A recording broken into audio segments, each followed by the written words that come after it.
यही वो घर है शहीद शुभम कुमार का, जहाँ पे वो पले बढ़े और देश की सेवा करने के लिए गए और उनका मणिपुर में लैंडस्लाइड की घटना से वो शहीद हो गए। और ये उनका घर है, देख सकते हैं। इसी घर से वो पले बढ़े और अपने देश की सेवा करने का उनके अंदर में जज्बा था और उन्होंने आर्मी को ज्वाइन किया। और देख सकते हैं कि सभी की आंखें नम है जनाब, पूरी निशब्द है लोग, क्योंकि लैंडस्लाइड की घटना हुई और इस घर के लाल ने अपने प्राण को भारत माँ के नाम किया। और आइए मैं कुछ लोगों से मिलवाता हूँ। दीदी हुए दीदी हुए, हाँ। कब बात हुई थी लास्ट बार शुभम से? शुभम से मेरी बेटी बुधवार को रात 10 बजे के बाद मैसेज पे गप हुआ था उससे। उसके बाद ट्राई करते रहे मेरा भाई वो फोन हिम्मत रखिए। आपके जो शुभम कुमार थे वो देश की रक्षा में शहीद हुए हैं, गर्व होनी चाहिए, रोने की बात नहीं है। और उनका जो शहीद हुए वो स्वर्णिम अक्षरों में लिखा जाएगा। आप लोग उन्हें नम्र आंखों से विदाई दी और ढाढ़स इस तरह से नहीं खोए, क्योंकि परिवार की वो सहारा थे और टूट चुके हैं। अंतिम बार बात आपको लोग को मैसेज के जरिए हुई थी। और वो कब आए थे घर कब आए थे? इससे पहले घर 4 तारीख को शायद आया था। 4 तारीख को ही आए थे। 4 कह रहे हैं, 4 को। कौन थे आंटी शुभम आपके? हमारा भतीजा थे। आपके भतीजा थे। कब पता चला जो शुभम शहीद हो गया? वो बुधवार को ही पता चला। हाँ, बुधवार को मतलब फोन किया था तो मैं दिन को वीडियो कॉल करके घर द्वार सब अपना देखा जी। और अपना मम्मी से बात भी किया जी। उसके बाद शाम को मैंने रात से फोन नहीं आने लगा। नहीं, आप लोग को वहाँ इस तरह का हादसा हुआ है, मैसेज मोबाइल के जरिए न्यूज के जरिए देख। इस घर का लाल देश की रक्षा करते करते शहीद हुए हैं। इनके शब्द नहीं निकल पा रही है और क्यों ना निकले, क्योंकि शुभम कुमार के पिताजी भी पहले शहीद हो चुके हैं, वो भी आर्मी मैन थे।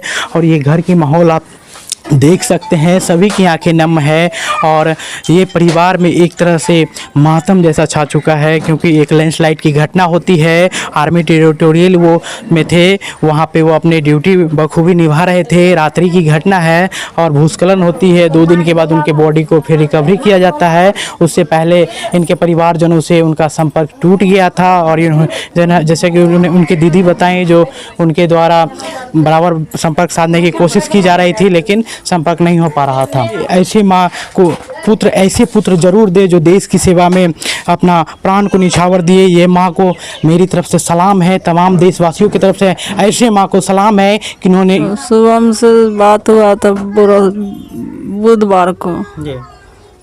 दिन में बात हुआ था, उसके बाद संपर्क टूट गए। उसके बाद हमको बात नहीं हो गया, बात नहीं हो पाई। नहीं। अच्छा, शुभम के पिता भी आर्मी में ही थे? जी, वो भी शहीद हो गए थे? वो भी हो गए थे। कितना दिन पहले? 16 साल हो गया। 16 साल पहले वो भी शहीद हुए थे। जी। आपने फिर भी अपने बेटे को आर्मी में देश की सेवा करने के लिए भेजा। जी। और वो देश की सेवा करते करते वो भी अपने प्राण को न्यौछावर कर गया। जी। देख सकते हैं ये माँ, ये परिवार, ये घर देश के लिए 2 लोगों की कुर्बानी दे चुका है जनाब। ये ऐसे माँ के द्वारा, ऐसे परिवार से वो वीर सबूत, वो शेर कहें, जन्मते हैं। ऐसे घर से देख सकते हैं, कैमरा पर्सन से कहेंगे दिखाने के लिए इन घर की स्थिति को, कैसे गरीब परिवार से आते हैं। और जज्बा इतना जनाब, जो ये घर 2 लोग बॉर्डर पे अपने देश की सेवा करने के लिए शहीद हुए हैं। इन्होंने अपना पुत्र और पोता दोनों देश के बलिदान के लिए दे चुके और इनका दोनों पुत्र एवं पोता दोनों देश की कुर्बानी में शहीद हो गए। इन माँ की गोद इतनी, ऐसी माँ को ऐसे पुत्र जरूर दे जो देश की सेवा करते करते अपने प्राण को न्यौछावर किए। और भारत माँ की। दादी, कब पता चला था जो सुबह में शहीद हो गए? परसों पता चला था। परसों। कौन हुए शुभम? आपके पोता हुए? बहुत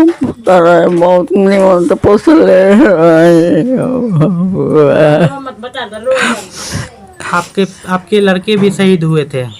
हाँ आपके लड़के भी आर्मी में थे हाँ और अभी पोता शहीद हो गया। हाँ देश के लिए दो ऐसे शेर को खोया है भारत माँ की रक्षा करते करते, जो इस परिवार के अभी संगीन माहौल आप देख करके सभी लोगों की आंखें नम हैं, किन्हीं शब्द नहीं निकल रही है, कोई शब्द बयान नहीं कर पा रहे हैं जनाब, क्योंकि इनके पिता भी शहीद हो गए थे। और आज शुभम का भी पार्थिव शरीर इनके घर पे आया। शरीर को, उनके पार्थिव शरीर को देखने के लिए लोग टकटकी लगाए हुए थे, जो अंतिम दर्शन हो, अंतिम क्षण उनके दर्शन करें, क्योंकि वो 1 महीना पहले घर आए हुए थे और अचानक वहाँ से खबर आती है, फिर उन्हें बुला लिया जाता है। वो अपनी पूरी छुट्टी भी पूरी नहीं कर पाते हैं, लेकिन नियति को कुछ और ही मंजूर था। वो जनाब जब दोबारा वापस आए तो उनका पार्थिव शरीर आया और ये पूरा बारसोई, पूरा कटिहार, पूरा बिहार निःशब्द है।